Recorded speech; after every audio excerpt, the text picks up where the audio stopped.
In the past, firefighting foam was made with fluorinated compounds, fluorine. People have heard about PFAS, and they have a very big tendency to have potential health concerns for firefighters, potential environmental concerns.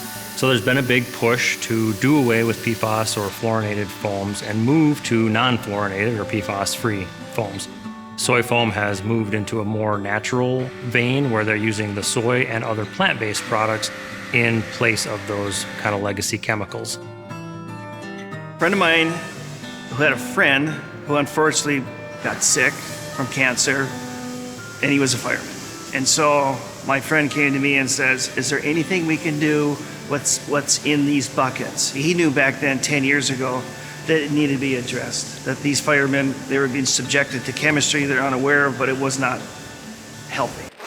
30 years career working with agricultural building blocks like polysaccharides, proteins, and lipids, I'm like, yeah, I think we can do that. And that really kicked the whole project off. But then I knew right then and there, we're not firemen, we're not experienced in fire technology, so we needed a partner. And we came across the United Soybean Board, and the rest is history. When I first heard of this project, when it was brought to our work group, I really sat there and went, oh my gosh, I have family members that work in this product.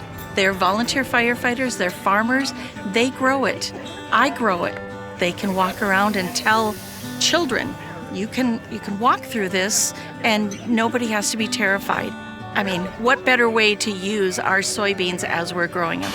If we can use soy in place of petroleum products, if we can use soy to develop a foam that takes care of the PFAS problems, boy, that's just a great thing. And the fact that it's coming from American-raised soybeans even makes it all the better.